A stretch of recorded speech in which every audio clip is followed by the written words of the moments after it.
I don't know if you know the history of the justice. Oh, okay. So they may ring it up. Oh, yeah. We've had a decent relationship. We stayed out this week trying to get legislative changes that didn't happen.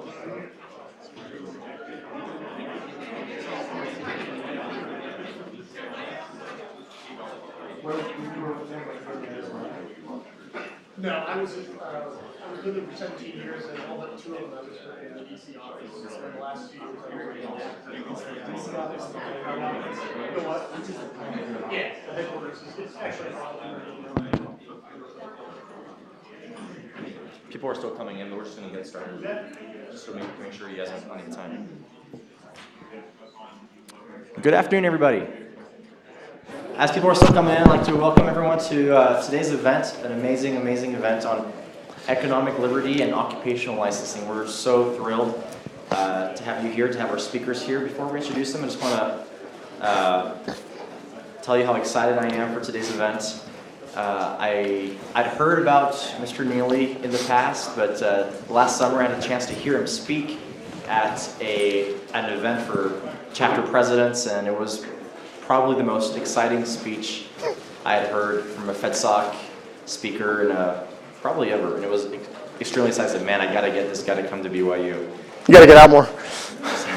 And it was a lot of fun. And actually, we're thrilled. This kind of leads me at that same training, at the same day, or the other speaker was Judge Amul Thapar of the 6th Circuit, that same exact morning, who will be coming on Wednesday. And it won't be a lunch event, so make sure to note your calendars. It will be at 5:30 p.m. in this room as well.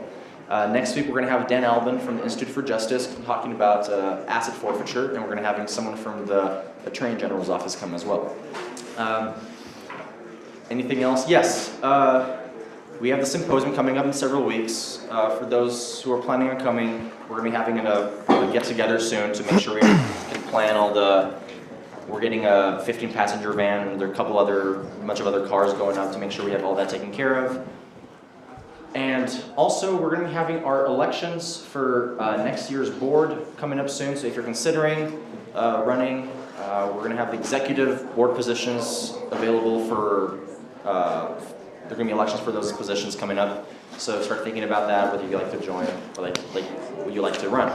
And without further ado, I'd like to turn the time over to Neily, our Director of Logistics.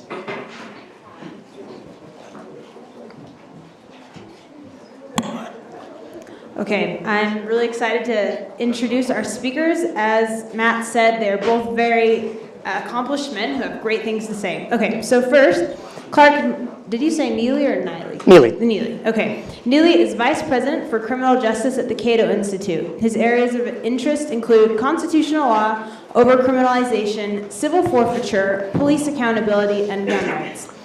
His writing has appeared in the Wall Street Journal, Forbes, and National Review Online, as well as various law reviews. Before joining Cato in 2017, Neily was a senior attorney and a constitutional litigator at the Institute for Justice and a director of the Institute's Center for Judicial Engagement. He is also an adjunct professor at the University of Texas School of Law, where he teaches constitutional litigation and public interest law.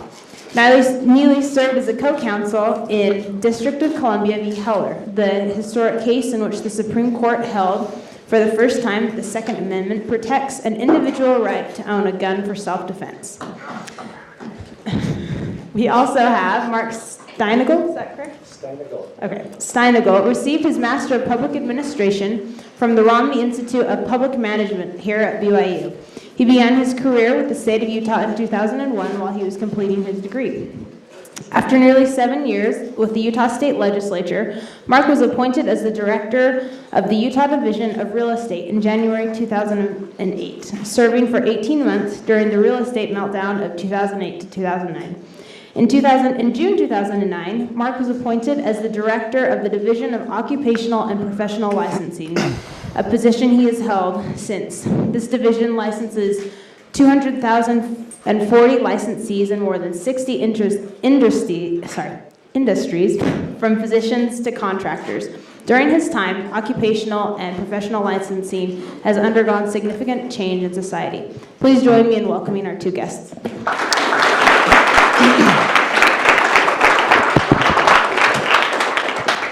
Well, thanks so much.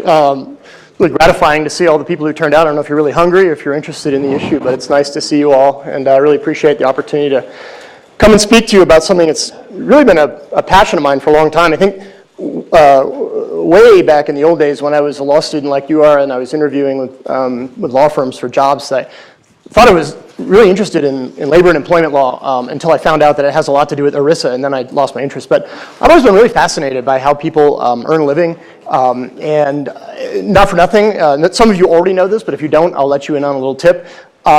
Probably nothing in your life will more shape who you are as a person, other than maybe who you marry and whether you have kids, maybe sort of like if you go to church and which one, but it's certainly top 2 or 3 things in your life that will shape who you are is what you do for a living.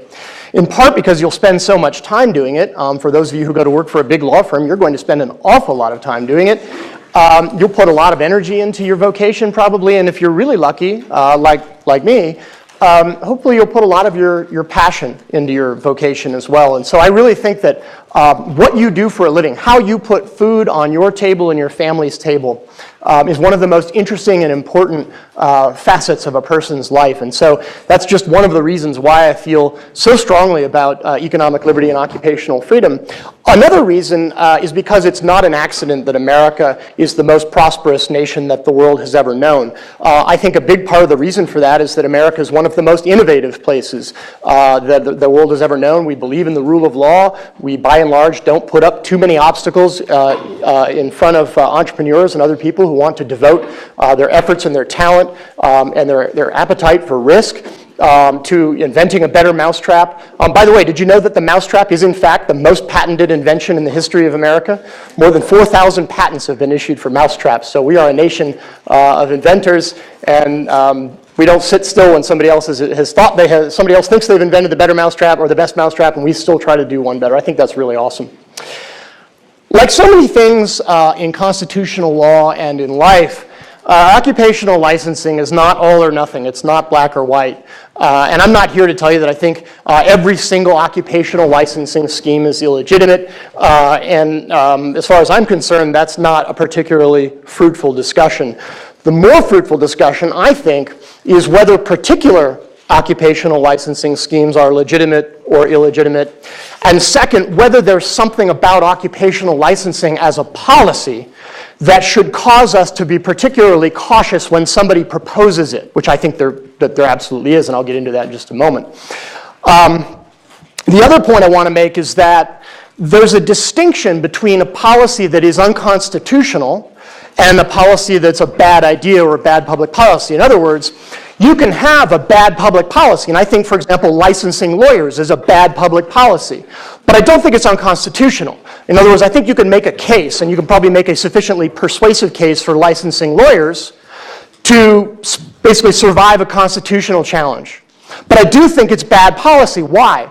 Well, because I think state bars are completely ineffective at judging the quality of lawyers, and they're basically neither very committed to nor very effective at getting bad lawyers out of the profession. My goodness, I've been a lawyer for more than 20 years, and just based on my experience, if you were to tell me that lawyer licensing is helping to improve quality or eliminate disreputable lawyers from the profession, I would to say not in my experience.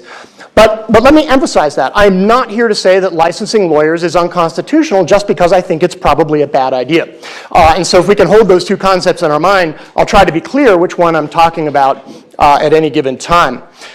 Let me just sort of jump to the bottom line and tell you what I think is so problematic about occupational licensing. What I think is so problematic about occupational licensing is that it is like catnip for legislators.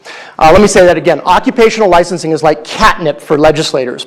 Because one of the greatest passions that human beings have, there are two great passions that human beings have besides the ones that get written about in epic poems. My mom's an English teacher, and she taught me the first one, which is the desire to amend another's text. That means to change what they have written. Have you ever proofread something that somebody else has written? Right? You could proofread a speech by Winston Churchill and you'd be making changes to it because you'd know better. So that's one thing we do. We change other people's text. The other thing is to suppress competition.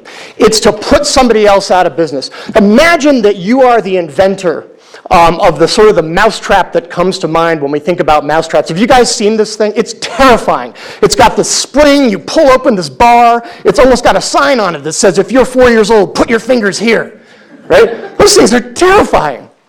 What do you think would be the reaction of the person or the company that makes that mousetrap if somebody came along and invented a mousetrap that works on the principle of cold thermal depolymerization? Everybody knows what that is, right? No? Okay, it's when you take any kind of organic matter, like a mouse, and you turn it into a petrochemical, literally, and this is something that's being worked on right now. There's companies that'll take like turkey guts from a processing farm, they put them into a box, and out comes oil. It's not commercially viable yet, but imagine somebody could invent a mousetrap that did that. No muss, no fuss, you never even hear the mouse go, and all you get is just like this usable oil you can put right in your car or whatever, right? What do you think would be the reaction of the company that makes the terrifying death trap version of the mousetrap? Would they just give in and pack it up? Nope. Would they invest a whole bunch more money in research and development and try to come up with an even better product? Maybe. What would they almost certainly do? Anybody? I heard it. Where is it? Say it again. Say it loud. Nope. What? They would hire lobbyists, right? And what would they want that lobbyist to do? They would send that lobbyist down to the state capitol to say what? This thing is untested. It has to do with depolymerization. That sounds scary. It doesn't have the appropriate licensing and certification from the appropriate agencies, whatever agencies those may be. Does this happen in real life? Oh my goodness, yes, it happens in real life. I've spent more time in legislative offices than I care to tell you, and legislative hearing rooms. I was in a legislative hearing in Pennsylvania about 10 years ago where they were considering whether to adopt occupational licensing for interior designers, and there was this whole line of interior designers waiting to tell these legislators why they should be licensed. Think about that for a moment. These are people who work in the occupation and they want to be licensed. We'll come back to that. And so one of them got up and said, well, here's the thing.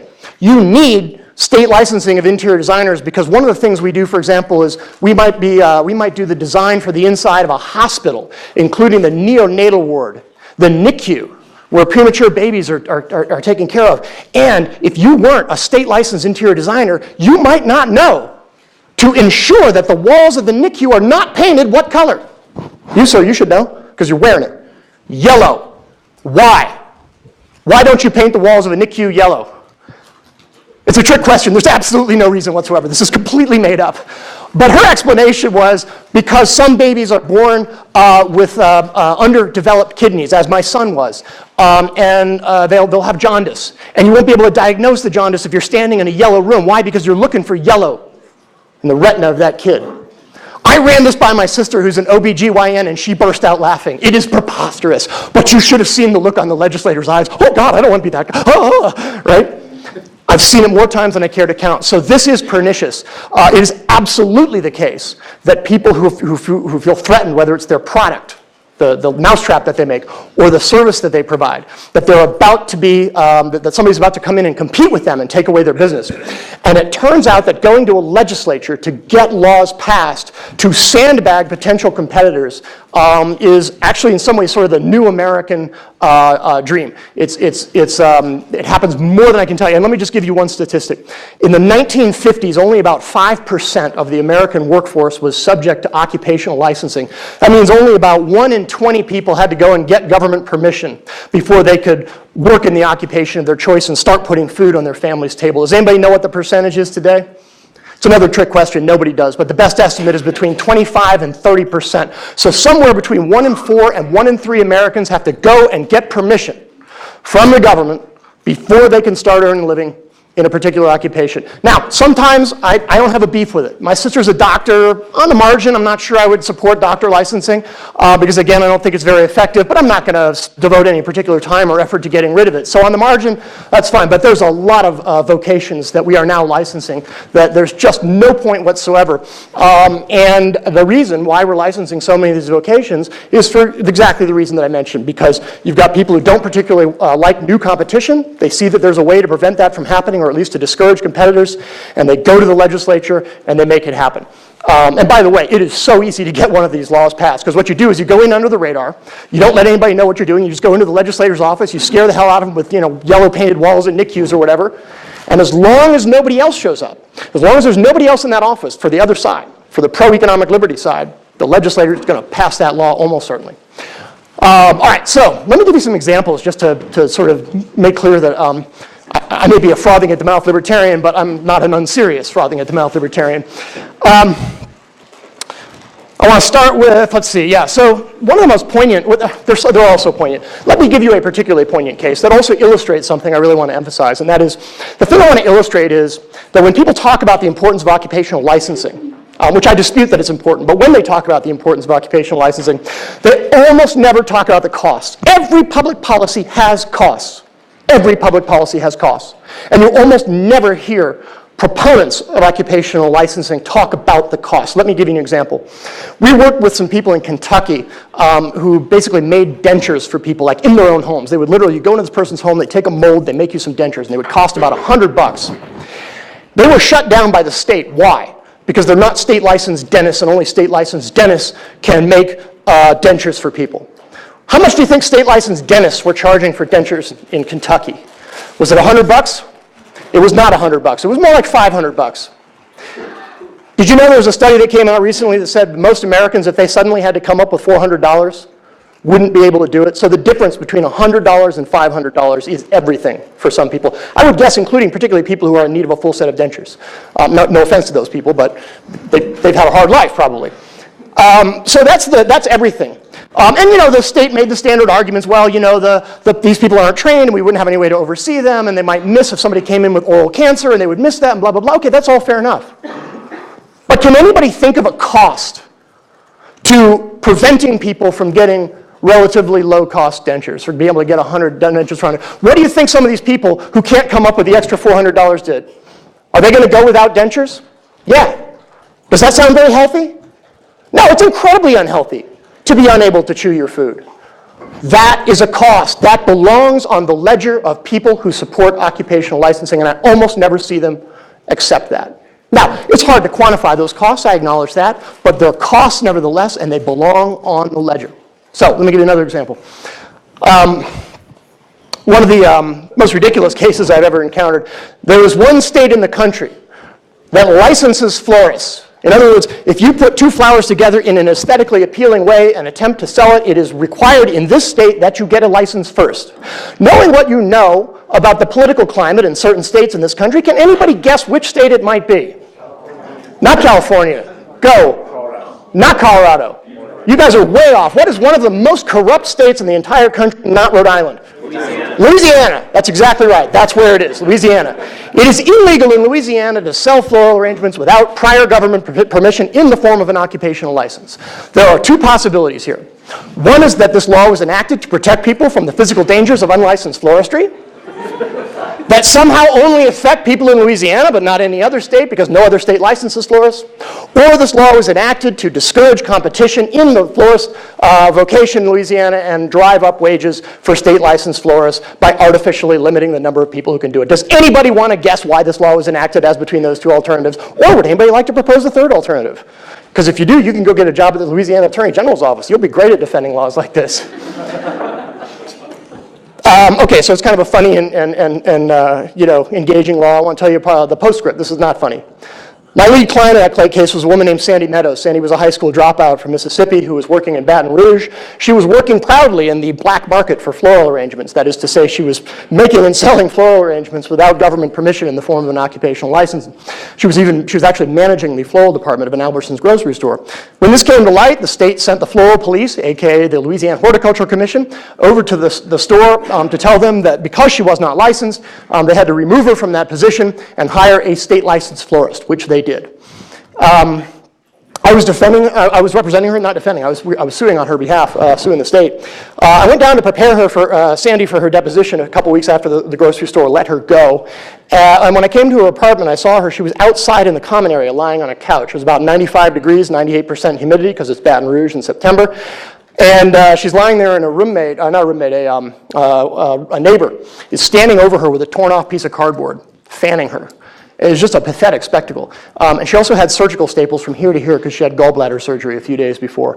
And I looked down and I said, Sandy, what are you doing on this couch? She said, well, they turned off my electricity because I couldn't pay my utility bill. And my water's turned off because they're doing work out in the street. So I put her in my rental car. I took her over to a Piggly Wiggly grocery store. I wrote a check.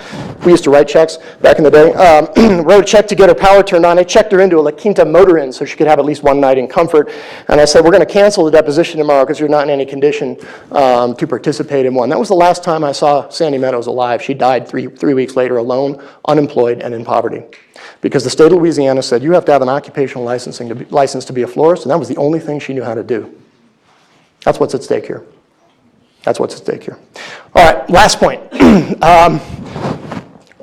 Mr. Steinagel and I actually almost have a relationship because I didn't participate in this case, but my old law firm, the Institute for Justice, sued him and his department, but the name of the case is Steinagel. It's actually Justina Clayton v. Steinagel. And I'm not going to get into it too much because it's a long and really fun story, but just very quickly, is anybody familiar with the vocation of African hair braiding? Yeah? So this is a vocation that exists, and these folks don't do anything else, or most of them don't do anything else besides braid hair. They don't cut it, they don't perm it, they don't use chemicals, they just braid it. And there are a number of states, including Utah back in the day. This is a 2012 case, so it's not going on anymore because we won. But there are a number of states that have interpreted their cosmetology laws to require basically anybody who kind of touches you above the shoulders in a way to try to make you look better as being cosmetology, and then therefore you have to have a cosmetology license, pretty much no matter what it is you're doing. I mean, unless it's a tattoo, and that's a different thing, but otherwise. So that's how the state interpreted the state cosmetology law. Even though you're just braiding hair, you have to be a fully licensed cosmetologist just to do that one thing. Anybody know how long it takes to get to be a fully licensed cosmetologist here in Utah? 2,000 hours of training and experience. 1,600. Did you guys dial it back? Awesome. So we're down 25%. Which is fun because actually that's the number of hours that the state conceded were irrelevant to hair braiding in the case. So we're maybe down in, we're getting down to a better range. All right, but in the day it was 2,000. Back when this case was litigated, it was 2,000 hours. And the state conceded admirably that very little of that training had anything to do with actually braiding hair, and they couldn't even assure that you would actually get any hair braiding training in the course of getting a cosmetology license. This to me is this is the one statistic that just leapt off the page for me, even though I didn't litigate the case, and I love this one. So 2,000 hours of training and experience in order to get this cosmetology license that is then required to braid hair. Do you know what else you could do if you didn't want to be a cosmetologist? You know what you could do instead if you wanted to get into some other licensed vocation here in Utah? Well, for that same 2,000 hours, that would be enough time to become a state licensed armed security guard and a mortgage loan originator and a real estate agent and an EMT and guess what? You should be able to guess because you were all headed this way, and a lawyer. You spend less time here in school, in class, than a cosmetologist spends getting education and training. Does that seem sensible to you? No. Now, and the reason for that, I would submit, is not because you really need 2,000 hours of training to be a cosmetologist. It's because people who are licensed cosmetologists like to impose a 2,000-hour training requirement on other people to keep them out of the vocation. I can't say for sure that's what's going on because I don't know. I don't have access to the minds of the legislators who passed that law. But when you look at something like, for example, let's just take a show of hands. Who thinks you probably should get more training to be an emergency medical technician than to be a cosmetologist? Saving lives? Yeah, me too. All right. So I've got the statistics. You know how much training is required to get a EMT license here? What's that? 6 weeks. Less. About a month. So you can be an EMT in about a month. It takes over a year to be a cosmetologist. I think that probably tells us something. It's not maybe definitive, but it probably tells us something's going on that might not be too savory. So to conclude, what I would say is this. I'm not here to tell you that all occupational licensing is unconstitutional because I don't believe it. I'm not even here to tell you that all occupational licensing is bad policy because I'm not positive that it is, but I suspect it might be. What I am here to tell you is that the political dynamics that I would say overproduce occupational licensing, impose really serious costs. One economist, Morris Kleiner, who's the leading economist in this area, has estimated that's about $200 billion nationally. And what I leave you with is this. Are we really confident that we're getting $200 billion worth of value from occupational licensing? Are you really confident? And what evidence has been presented to you to give you that confidence. And the last thing I would ask you is this: what are you going to say to the person in Kentucky who's gumming his food or her food because the $100 dentures were within his or her reach, but not the $500 dentures? Because you got to say something to that person. You owe it to them if you support occupational licensing. Thank you.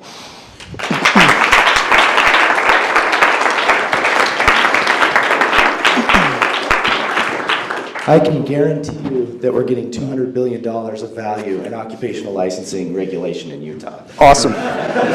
Take my word for it. No.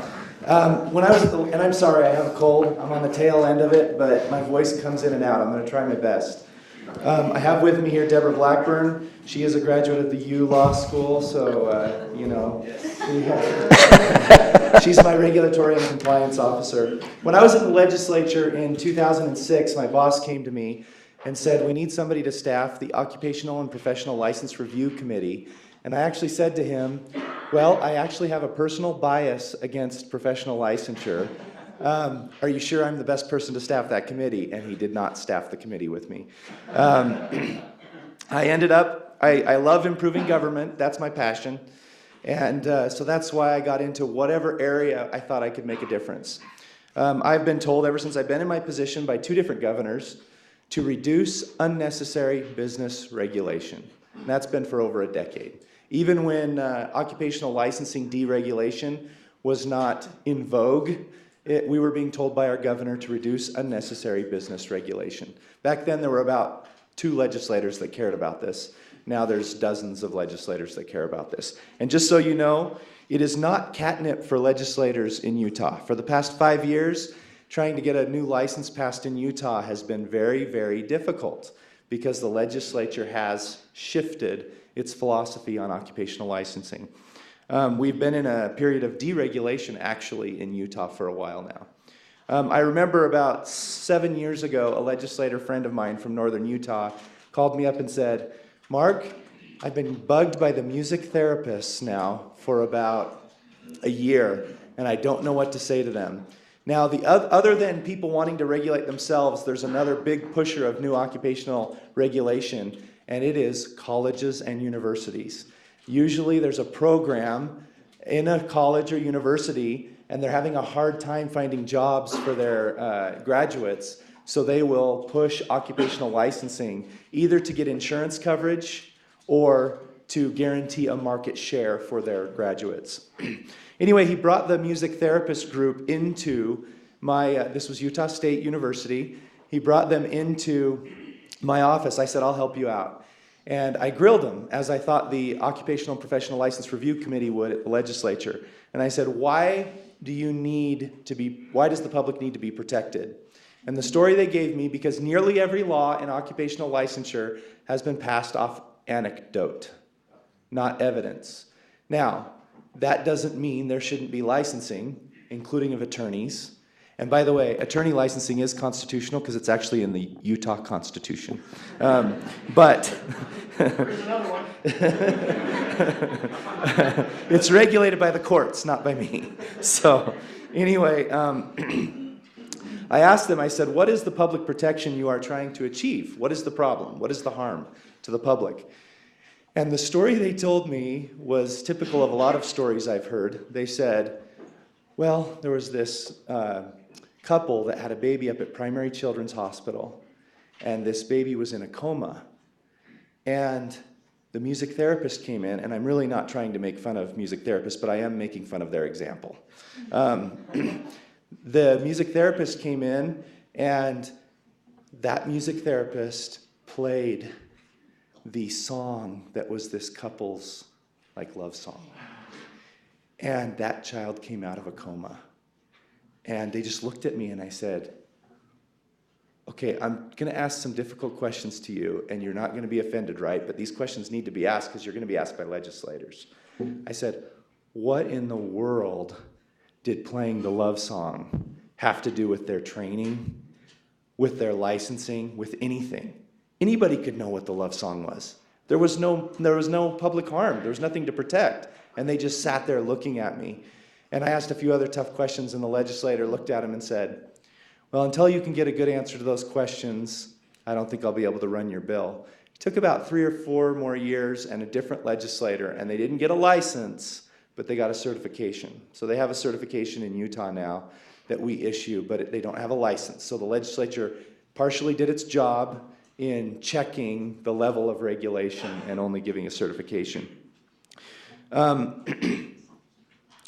Clayton versus Steinagel. I am Steinagel. So I'm going to set the record straight on this because I'm sure Clark's a great guy, but he got some things wrong. So let me clarify it for you. Because I was there when it was served. I was there when we were meeting with the attorneys. I was there when Miss Clayton called me before there was a lawsuit. We were not going after African hair braiders, folks. We never issued any discipline to them. They were not even on my radar. First time I ever heard about this was, I think, in 2011. She called me during the legislative session. In fact, it was probably about the 5th week, just like right now. I remember there were about 2 weeks left in the session when she called me. And she said, do I need a license to do this? And I read her the scope of practice for cosmetology, passed by the legislature, not by bureaucrats. Okay, so I read it to her, and I said, is African hair braiding? I don't understand what it was. Honestly, I was thinking of 2 little girls in elementary school braiding each other's hair. I knew nothing about it. I didn't know about chemicals or anything like that. She explained it to me, and I said, well, does this sound like it? And she said, well, there's probably a couple pieces of that practice that sound like it, but I don't really think it's cosmetology. And I said, well, here's what you do. If your practice is, if you think it might be within the scope of practice, but you don't think it should be, you go to the legislature and you get an exemption from licensure, or you redefine the scope of practice. I said it happens every session. And just as an example, that same week or a week later, I got a similar call from somebody else who did eyebrow threading. Now, do you know what that is? Does anybody know what eyebrow threading is? Okay, somebody had to explain this to me too. But apparently you somehow get the eyebrow, the lashes or whatever within the thread, and you kind of yank them and it pulls out. And that was covered within licensing. And I told this other person, this is how you change the law. And guess what? She went to the legislature, got an amendment in an existing bill, and passed it. And we supported it, and we were happy, and congratulations, wonderful. Justina Clayton didn't. I think it's partly because they wanted a test case for the lawsuit. Okay. Anyway, so what happened was, the session ends. She actually asked if she could come in front of the board and talk to them. So we set her up as an agenda item on the cosmetology board. I have 51 advisory boards to me. Physicians, contractors. I'm actually the decider of rules and discipline. They are advisory, which helped us in the Supreme Court case, by the way. But anyway, so back to Justina Clayton's case. So after the session, I think in April, the Institute for Justice sued us. And we talked to them and said, you know what, we have no problem with deregulating this. We even tried to recommend this. So we actually we stayed the case, and we went to the legislature together. And we went to the committee chairs of the Business and Labor Interim Committee and said, we really don't think this should be regulated, but it looks like it probably is within the scope of practice of a cosmetologist. Met with Representative Dunnigan and Senator Bramble. Senator Bramble represents, I think, this area, actually. And anyway, so they held 3 hearings that fall on African hair braiding. And 3 hearings. And they bussed in cosmetology school students on 3 buses, and then they would walk and show how dangerous it was, the chemicals and the weaving and the different things. And the legislature made a decision not to deregulate it. Okay? Case continues after the next session. And this is what I said. And by the way, the ruling, the judge had somewhere he wanted to get. I actually like the judge. He had somewhere he wanted to get. There actually wasn't a whole lot of law that it was based on. I actually somewhat agree with his policy choice, but he was being a lawmaker in his decision because he believed society needed to get to this point. And I actually agreed with the place where he got to, but what I said to our attorneys is, I really don't care if we lose this case.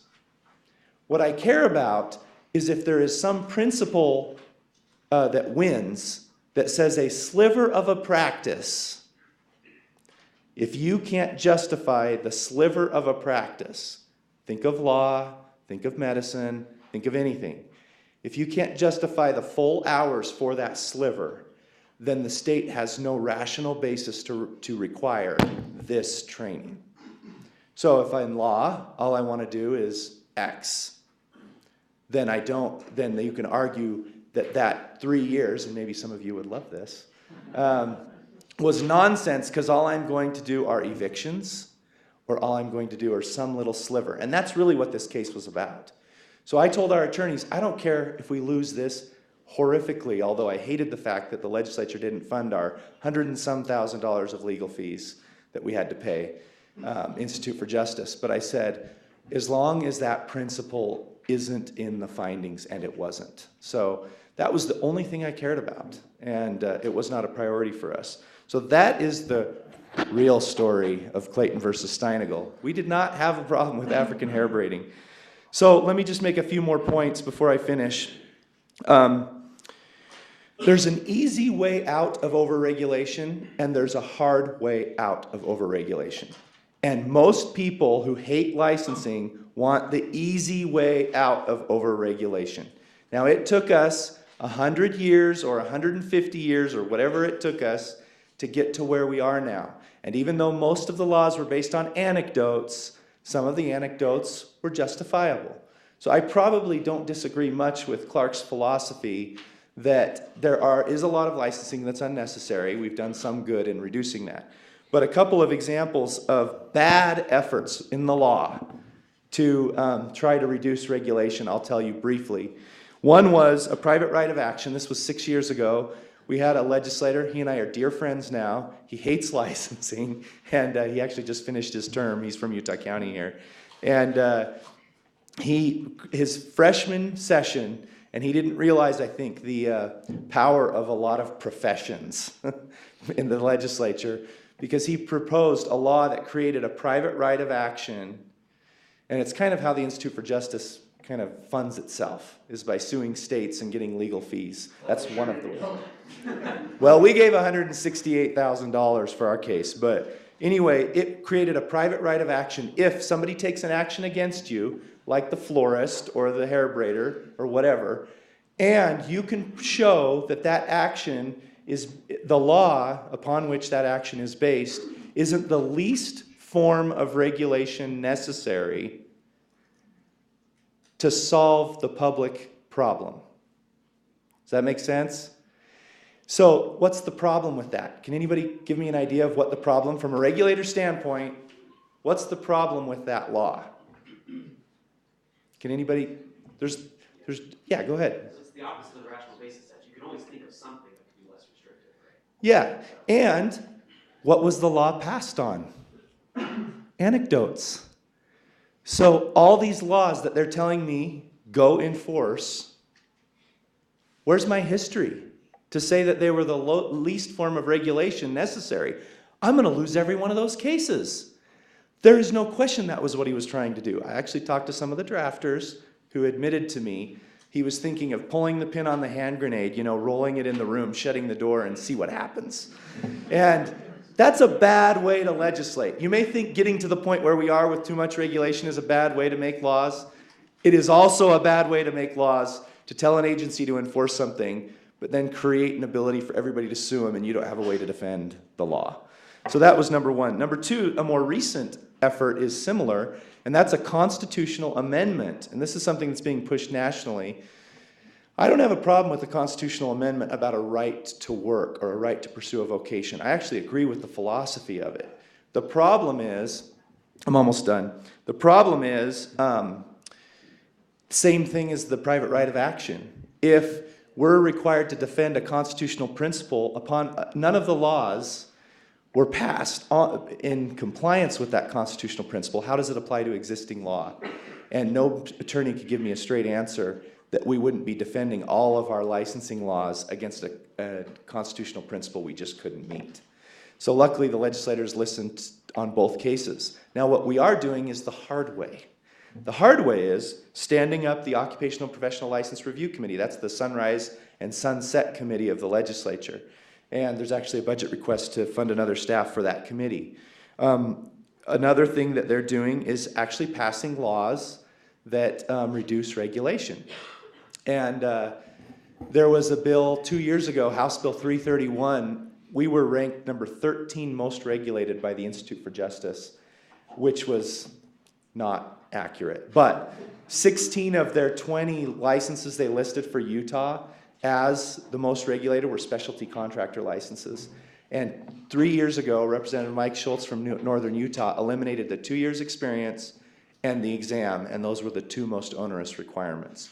Now you can get it within a week or so, get a contractor's license. So anyway, it's hard to deregulate, but there are a lot of committed people in Utah. There are instances where we really do make a difference with regulation if it is applied appropriately. The way we like to say it, final statement is, make things easier on the good guys, which is 90-some% of everybody trying to work in the state, and make things harder on the bad guys. So we spend our limited resources going after an Adam Lim who molested 12 women, a nurse, while they were under sedation. 12 of them woke up. So how many did he molest? And I'm sorry, Yelp doesn't catch that. The free market does not catch that. He's now in prison. We took his license and then we sent him to prison on our case. I see cases like that every day. And when we do that, when we actually get the bad guys, spend our limited resources on that, rather than hair braiding or florist or anything like that, then I feel pretty good about my job. Because I'm really not that passionate about licensing. I am passionate about making government run better. So thank you for your time.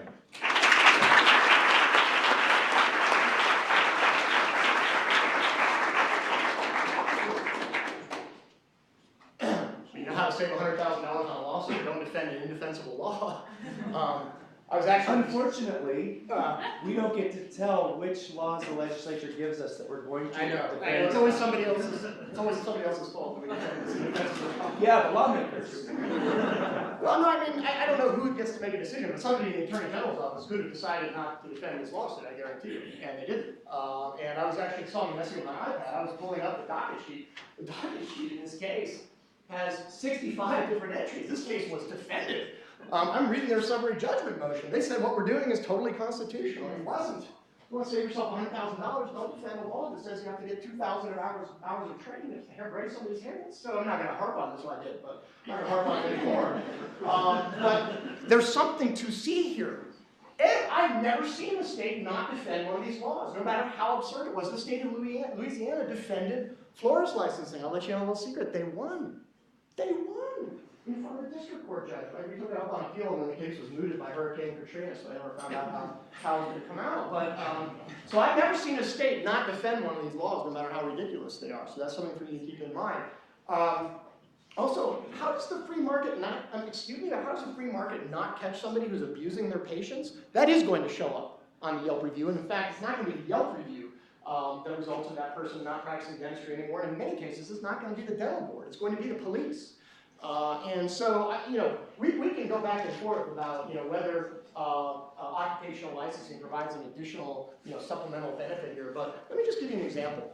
I've had to find legal counsel for friends and family probably 5 or 6 times in the last few years. I will tell you that whether or not a particular attorney is licensed by the state, and in this case, the most important comes along with the state of Illinois, is completely irrelevant to me. And I would suggest to you that if you ever have to try to find somebody where it should be completely irrelevant to you. What you should be much more concerned about is trying to vet the person's professional reputation, is trying to talk with people who know that lawyer, who are able to assess that lawyer's skills and their integrity, and pass that information along to you. As compared between, if you only had access to one of those sources of information, person's license, but you don't get to know anything about their professional reputation, or you don't get to know whether they're licensed, but you get to know everything you can find out about their professional reputation. Is there any doubt which one you'd rather have access to? I think not. And my concern is that while occupational licensing might be more or less benign in some circumstances, maybe it's not perfectly benign. Maybe it lulls people into a false sense of confidence. Maybe they don't do their due diligence because they think the Illinois State Bar has already done it for them. Do you think that's likely? I don't. I'm not here again to say that all occupational licensing is good or all occupational licensing is bad. I'm here to say that there's very good reason to be leery of it. I guess 2 more points. First, If you actually look at the judge's decision in the Clayton case, he cites Supreme Court precedent. So he's not making policy. He's not making things up. There is Supreme Court case law that says that you have a constitutional right to earn a living in the occupation of your choice, free from unreasonable government interference, and he concluded that this interference was unreasonable, which apparently it was, because even the person who runs the board responsible for policing and said, you didn't really think the law needed to be enforced. Well, that sounds pretty unreasonable to me. If the state then turns around and enforces a law that the people who administer the law say they didn't have any problem with not being enforced, I think that does sound unreasonable, and we have a black letter Supreme Court case law saying that unreasonable laws violate your constitutional rights. Final point, eyebrow threading. The Institute for Justice actually took an eyebrow threading case up to the Texas Supreme Court, and we lost in the trial court, we lost in the Court of Appeals, we then went to the Supreme Court. My colleague Wesley Hatta, appearing probably for the second time in any courtroom ever, was in front of all 9 judges in the Texas Supreme Court, and it's one of the best oral arguments I have ever seen by any advocate in any form. He was amazing. And the state knew, because you know what they did after that argument? They went to the legislature and said, please change the law to eliminate licensing for eyebrow threading, because we were about to lose this case, and that precedent is going to be applicable potentially to a bunch of other licensing schemes in the state. So please get rid of the law. And the legislature refused to do it. You know why? Because one of the legislators looked at the lobbyists for the state board and said this. 2 months ago, you guys were in front of the Texas Supreme Court saying the world would stop turning on its axis if the state failed to license eyebrow threaders. Now you're in my office saying it doesn't matter whatsoever, we just change the law and eliminate the licensing. Are you lying then or are you lying now? Huh. Oh, eyebrow threading is unregulated in Texas now. Texas Supreme Court The culture has changed on this. When I started going to national meetings years ago, and I'd bring up, we need to balance appropriate regulation, everybody would look at me cross-eyed. I do think that there has been enough of a shift now, probably partly because of lawsuits, probably partly because it's become a bipartisan issue. Democrats because it affects some of the disadvantaged in society, Republicans because it's over-regulation and it affects the military. So it has become a bipartisan issue. In fact, the Obama White House issued a report. The U.S. Supreme Court ruled on a landmark case 4 years ago next month. So I do believe that the culture has changed on this. I also agree with Clark that licensing can lull people into security. We tell people all the time, it is a minimum standard. But I highly doubt all of you, when you pass the bar, because you're all going to pass it, right? There's going to be varying levels of quality in whatever legal services you provide, but you're all going to be able to provide those legal services. We always tell everybody, still get references, still check other things, but the thing that's being debated in society is whether that minimum standard adds a value, and there hasn't been much research done showing, Kleiner's research is kind of landmark in showing that it costs. There hasn't been much research done on the other side, and I think that'll start to come forth, and we'll start to get a better balance of what appropriate regulation is. Final thing, the Supreme Court case ruling on I won't go through it because it'll take too long, the North Carolina Dental Board found something very interesting which we already knew in Utah. For some reason, our legislators did not set up our regulation like most states. Most states, the boards are autonomous boards that have policy-making authority to regulate their competitors. That is not the case in Utah. In I think around 40 states, the boards were autonomous. That's changing now. But where they could decide who comes into the profession and who's disciplined and the rules around it and the fees around it. In Utah, we have advisory boards, and the few that were not advisory after the case were changed in the law to advisory. What that means is I don't hold any of the licenses. I have no personal need to protect.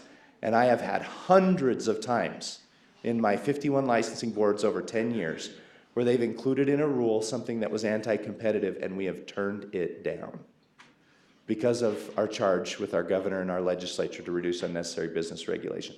So there's a lot of good things happening on this. I think you can feel pretty good, but it is a very interesting area of law. Thank you very much. All right, thank you so much. Thank you so much, guys. We have time for one good question. So if you have one question, that'd be a really good one. Yes, Malia. I just have, so what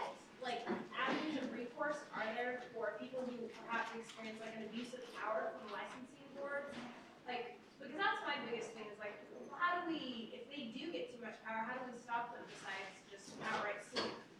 Well, I can tell you I can get fired really easily.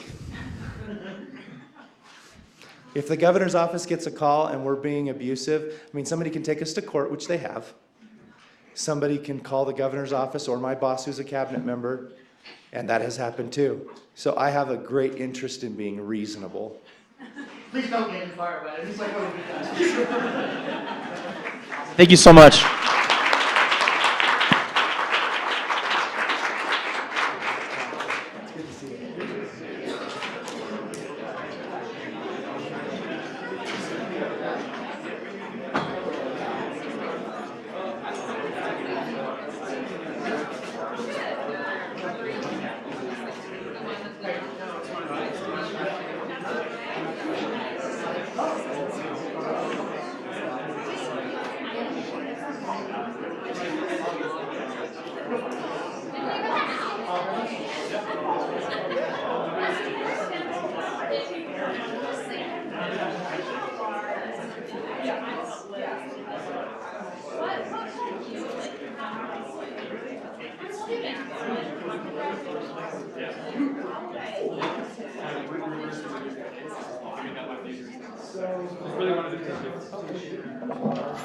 The state courts regulate licensing agreements through the bar association.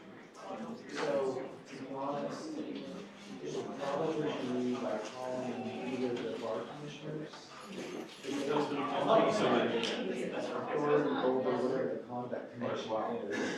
I don't know like bar commissioners do. That was amazing. I had high expectations. Or that was the judicial system has some authority. That's what it's administrative. Or one of the judges is the judicial council. The judicial council has authority over the bar association. That was awesome. I think that came through a little bit. I interned for Justice Willett. And friends. I would say kind of like the governor and legislature, and also the legislature. The legislature has power in the judiciary, because the judiciary and He was in there. There was a conversation about him yeah, before I got rules the are job. adopted by the legislature, everything can be done by the legislature. They have an interest in. Anyone ask about it? So, I still think you have a legislative, avenue in which to follow the judiciary. It's the most full throated, it's the most full throated and persuasive. But I think within the structure of the courts, you can probably get somebody higher up in the bar or in state. I was really grateful you were able to make it. We know we didn't have to change it, and we were grateful That's for my your. best, yeah. Having never approached that issue, since it's just right out of. It's nice to get out west. And look at that, so. Just hypothetical. Yeah, I think so. Yeah, purely hypothetical. Thank you so much. It's a hot issue in society It right is, now. definitely. Thank you so much. I just wanted to briefly thank you. Unfortunately, I reached out. I'm stoked. Thank you so much. Really? I know it's a different costume. Oh, no. Yes, I spoke to Tanya, who said something. Someone else, yeah, someone else. Wow. Yeah, So much fun. Thanks, yeah, no, I got a lot of text messages saying, oh my gosh, this is the best thing. Oh my gosh, can we have more of this? No, it's, I think the Amherst group is alive, and so really hats off to you guys for making the effort. That's what I like giving people, even if it makes us. The student symposium? Yeah, and I know. I've got a conflict, I'm not positive. This is, for whatever reason, I don't usually go to those things. Thank you. Thank you so much. A card from our board and then a card from Josh, with whom we correspond. Thank you very much. Are you going to see you again, or for the first time, hopefully see you again? I'm excited to hear this time, I really, I believe it was incredible, you said that, things are moving in the right direction, so. I don't think they're gonna pass a license this year, like they didn't last year. The first 5 or 6 years I got into, one to 3 licenses every year. You don't know where it's going. It's strongly that you're talking about, because the culture is not the same, but you just keep telling them, you really want this. This year, I should have brought it this way. We should go to get rid of court reporter. You recommended it. The Bar Association? I want to get rid of the Bar Association.